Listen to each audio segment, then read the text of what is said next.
Hello, this is David Ephraim Larkin. This is June 27th, 2026, Saturday. Today I'm reviewing my game of Skyrim.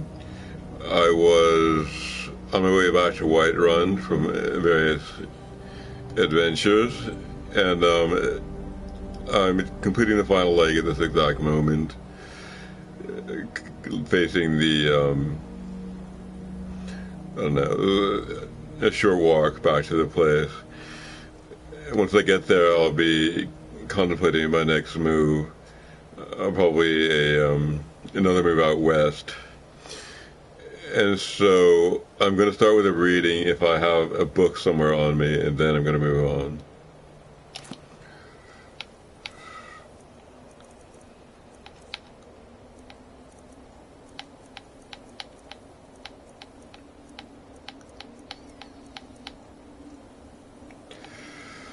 Alright, I'm going to read The Talos Mistake. The Talos Mistake by Leonora Venata. Imperial Liaison to the Aldmeri Dominion. As citizens of the Empire, all are, of course, familiar with the deeds of Emperor Tiber Septim. But it is the Emperor's ascent to godhood as Talos that is the subject of this work. Until Tiber Septim's death, there had been but 8 divines: Akatosh, Stabella, Arche, Zenithar, Stendar, Mara, Kinnereth, and Juliana. These gods were and are worshipped throughout the Empire, and while some may have different names in the varying provinces, for example, Akatosh is known as Ariel to the Aldmer, and Arche is sometimes known as Arche, all are recognized and revered by all races and cultures of Tamriel. But when Tiber Septim passed to Itharius, there came to be a 9th divine, Talos, also called Usmir, the dragon of the north. The man who was so loved in life became worshipped in death. Indeed, it can be argued that Talos, the 9th divine, became even more important than the 8 that had preceded him, at least to humans. For he was a god who was once just a man, and through great deeds actually managed to ascend to godhood. And if one human could achieve such a feat, couldn't it be done again? Couldn't all humans aspire to achieve divinity?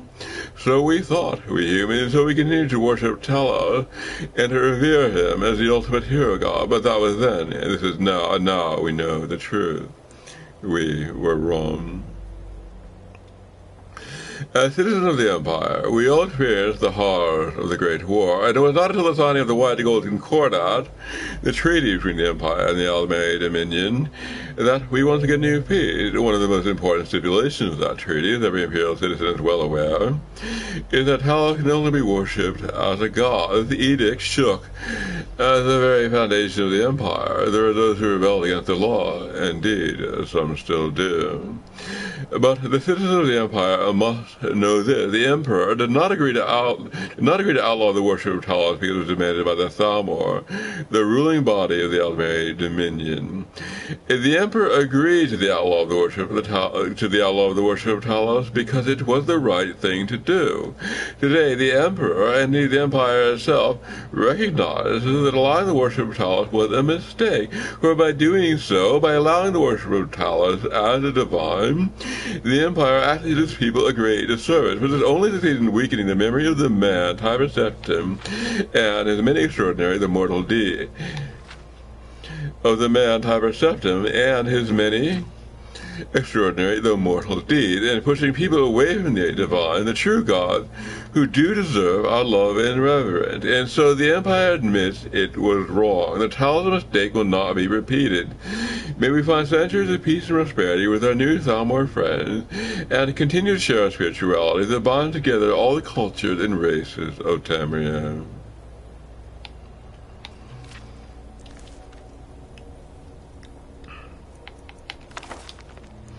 I think I actually read this one.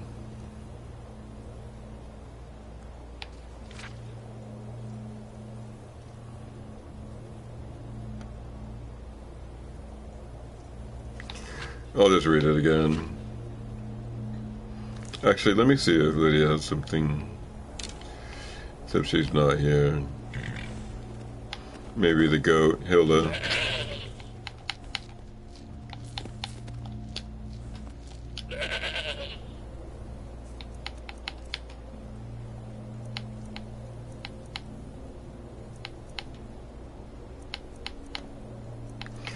We'll take, in honor of our next title,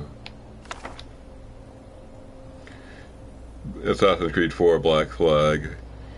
This book on pirates.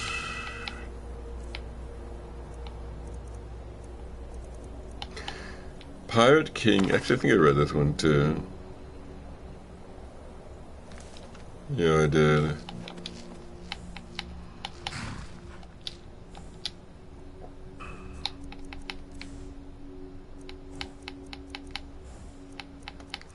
I'm pretty sure I haven't read this. Okay, mace etiquette.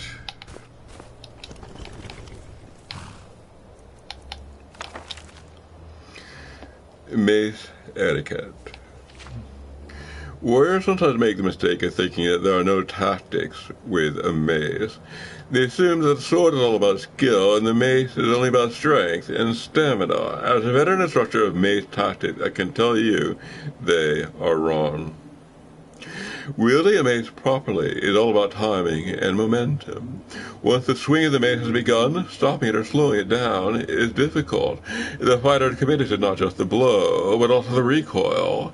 Begin your strike when the opponent is leaning forward, hopefully off balance. It is completely predictable that he will lean backwards, so aim for a point behind his head. By the time the mace gets there, his head will be in its path. The mace should be held at the ready, shoulder high. The wind-up should not extend past the shoulders by more than a hand's width. When swinging, lead with the elbow. As the elbow passes the height of your collarbone, extend the forearm like a whip. The extra momentum will drive the mace faster and harder, causing far more damage.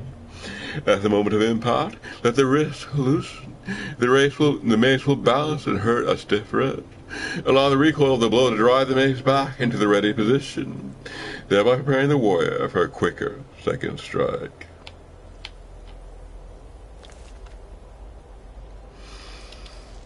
Alright, with that literary note accomplished,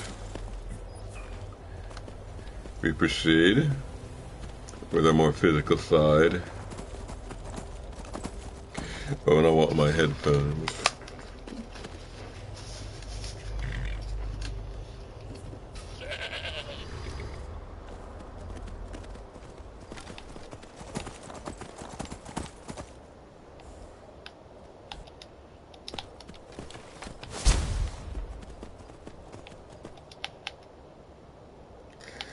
Our goal is to need Whiterun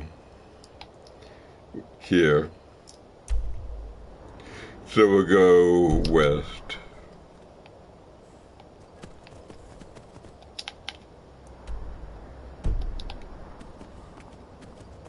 This should somehow be doable.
the cave here, and the weather's mild. I'm just gonna check it out.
Alright, I'm venturing in.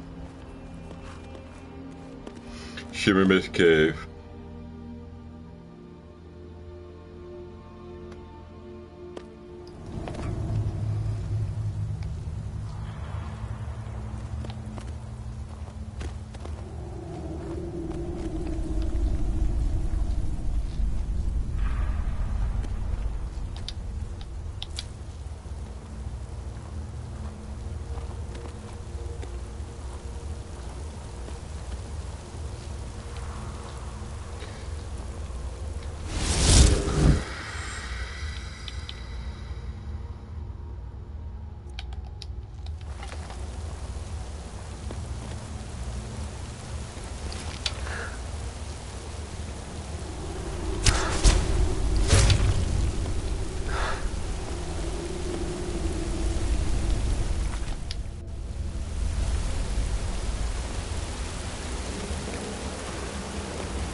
The mask improves my magic regeneration, and the circlet improves my archery, so I swap between them depending upon the tactical need.